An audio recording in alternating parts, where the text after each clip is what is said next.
आज हम इस वीडियो में बात करेंगे कि किस तरह के वुड चिपर्स मार्केट में हैं, किस तरह के वुड चिपर्स हम खरीद सकते हैं ताकि जो ये एप्पल प्रूनिंग्स है, जो ये छींटे हैं, कैसे हम इसके छोटे-छोटे चिप्स बना सकें ताकि ये डिकम्पोज़ हो जाएँ अच्छी तरह से और इसका कंपोस्ट बना पाएँ, ताकि हमें इसे जलाने की कोई ज़रूरत ना पड़े। तो जब भी हम एप्पल प्रूनिंग्स का कंपोस्ट बनाने की बात करते हैं, तो ऑब्वियसली सवाल आता है कि इसका कंपोस्ट हम कैसे बनाएँ, शुरुआत कैसे करें? और सबसे पहला सवाल होता है कि क्या ये वुड चिपर इसके लिए बहुत ज़रूरी है? तो मैं इस वीडियो के द्वारा इन प्रश्नों का उत्तर देने की कोशिश करूँगा कि क्या इन शीटों का, इन प्रूनिंग का कंपोस्ट बनाने के लिए इस वुड चिपर की ज़रूरत पड़ती है कि नहीं? अगर पड़ती है तो ये कहाँ पे मिलती है, कितने की मिलती है और किन तरह की ये वुड चिपर्स होती है?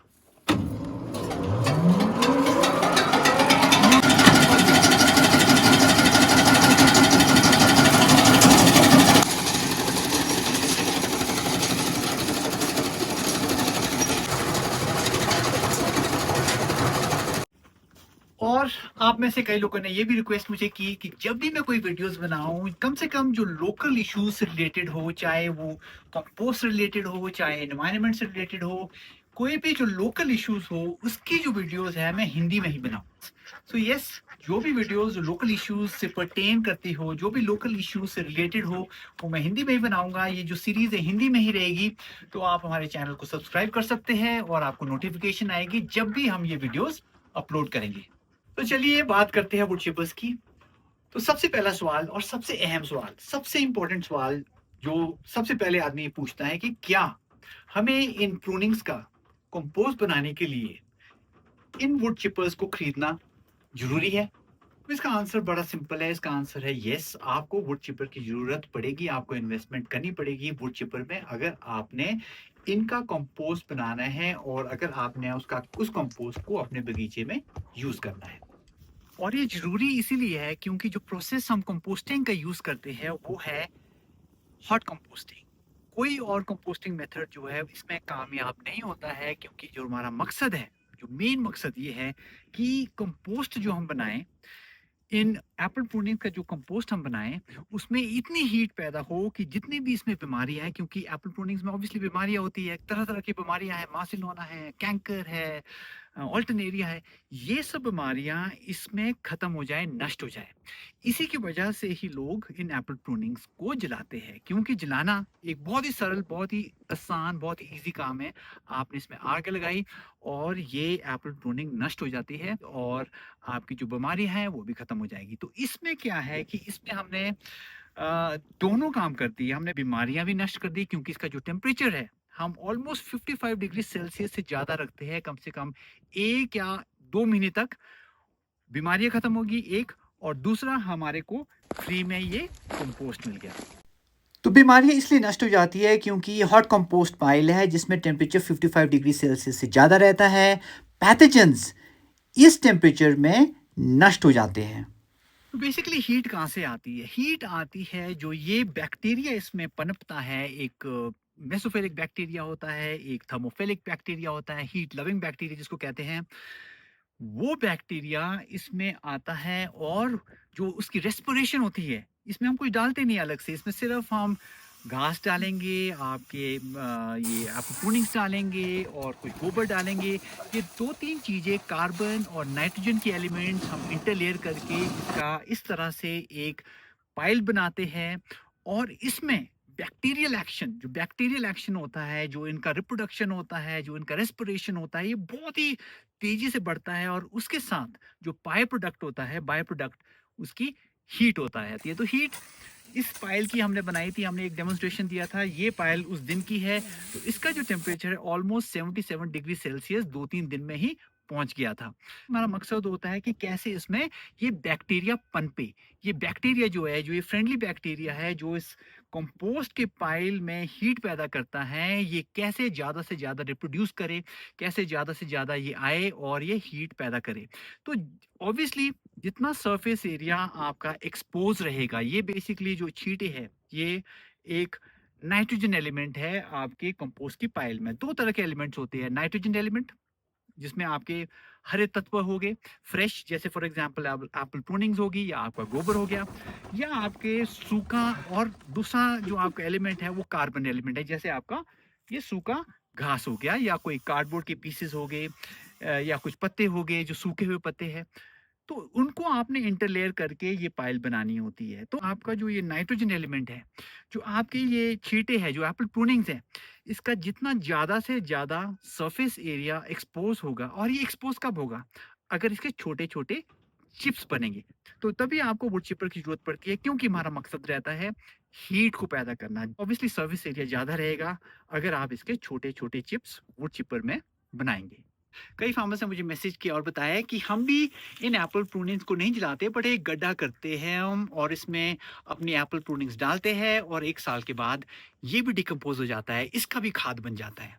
गड्ढे में अगर आप कोई भी चीज़ डालेंगे, और अगर वो प्लास्टिक ना हो, चाहे कोई भी मैटर हो, चाहे वो आपकी एप्पल प्रूनिंग्स हो, चाहे कोई लकड़ी का पीस हो, कुछ समय के बाद वो ऑब्वियसली, अगर वो, जैसे मैंने कहा कि अगर प्लास्टिक के अलावा कोई भी चीज़ आप कहीं भी रखें, समय के साथ हर चीज़ डिकम्पोज़ हो जाती है।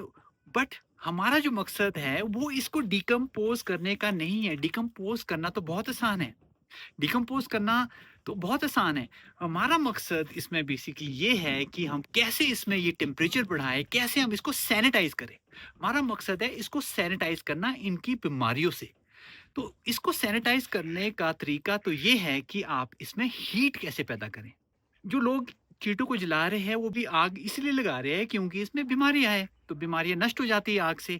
तो हॉट कंपोस्टिंग में जहाँ टेम्परेचर ऑलमोस्ट 77 डिग्री सेल्सियस चला जाता है, तो एक तरह से वहाँ पे भी आग ही आप लगा रहे हैं। आप इन एप्पल प्रूनिंग्स को सैनिटाइज कर रहे हैं ताकि हम इसकी सारी बीमारियां नष्ट कर सकें, और हमें कंपोस्ट मिल जाए जो सैनिटाइज हो, और उसको हम यूज़ कर सकते हैं अपने फार्म में। तो गड्ढे में अगर आपने एप्पल प्रूनिंग्स डाली है तो वो ऑब्वियसली डिकम्पोज तो होगी और उसमें थोड़ी बहुत हीट पैदा होगी, बट कई बार हमें लगता है कि हीट बहुत ज़्यादा है और अपने जो ये पैथोजेंस है इसको नष्ट कर रही है, but you will be surprise कि उसका टेम्परेचर 30 डिग्री से ज़्यादा नहीं होता है। तो उसके लिए आप लिए ये गार्डन कंपोस्ट थर्मामीटर है, इसको आप यूज़ कर सकते हैं। इसकी नीडल आप किसी भी कंपोस्ट पाइल में डालेंगे तो आपको पता चल जाएगा कि उसका टेम्परेचर क्या है। तो गड्ढे में स्पेशली अगर आप अपनी एप्पल प्रूनिंग्स डालेंगे या कोई भी चीज़ डालेंगे, गोबर डालेंगे, तो उसमें हीट थोड़ी पैदा होगी, बट वो हॉट कंपोस्टिंग नहीं होगी। आप भी थर्मामीटर से चेक कर सकते हैं। और प्रोसेस भी दूसरी तरह की प्रोसेस हो जाती है। जो हमारी प्रोसेस है वो एरोबिक प्रोसेस है, उसमें ऑक्सीजन यूज़ होती है।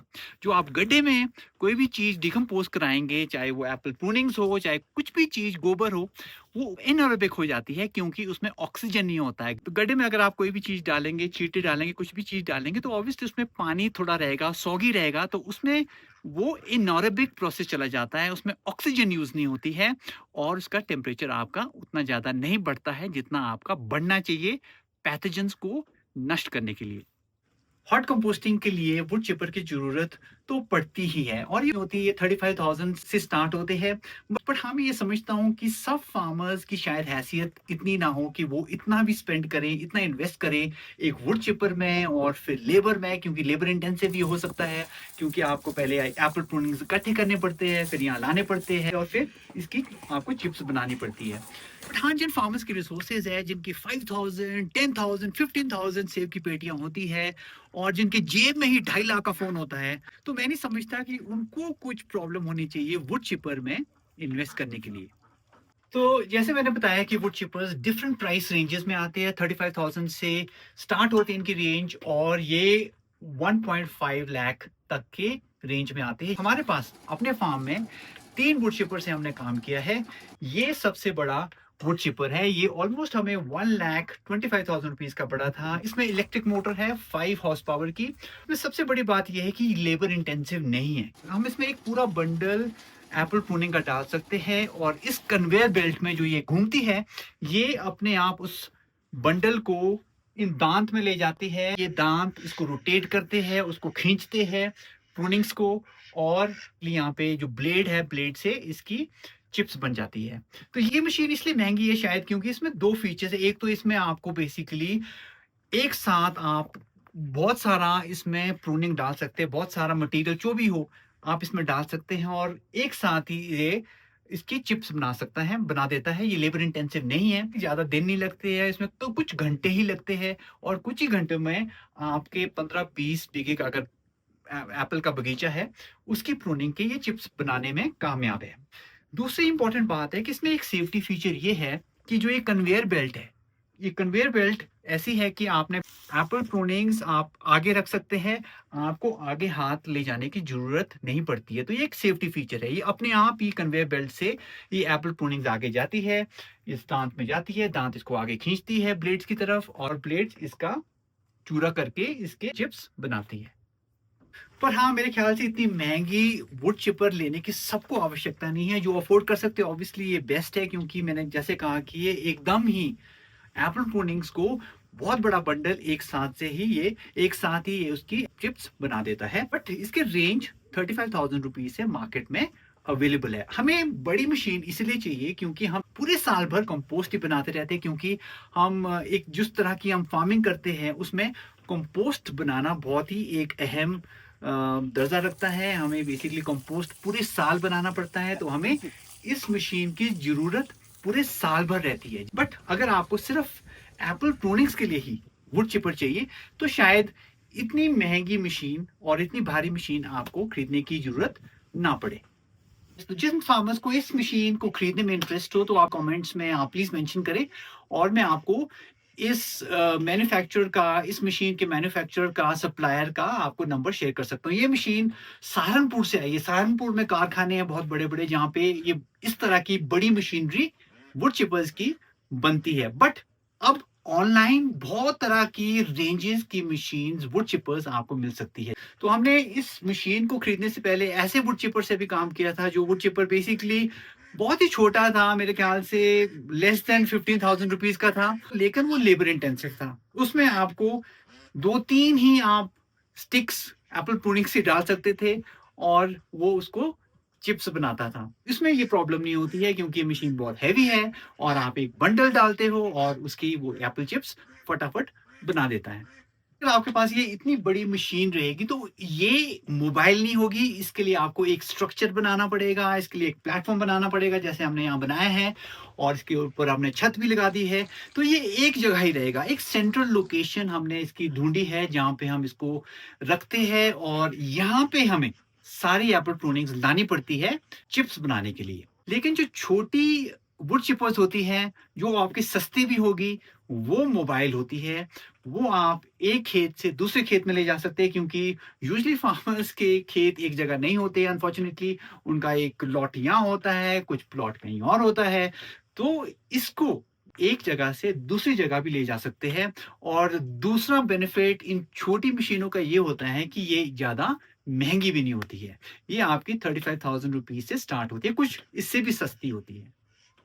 बट इन छोटी मशीनों में ऑब्वियसली ये ड्रॉबैक तो रहेगा कि आप एक साथ बहुत सारी एप्पल प्रूनिंग की आप वुड चिप्स नहीं बना सकते। आप इसकी बेसिकली एक-एक करके आपको इसमें डालना पड़ता है, तो इसमें काफ़ी टाइम लग जाता है। तो बट इसके बेनिफिट्स ये है कि ये मोबाइल है, आप एक खेत से इसको दूसरे खेत में ईज़िली ले जा सकते हैं।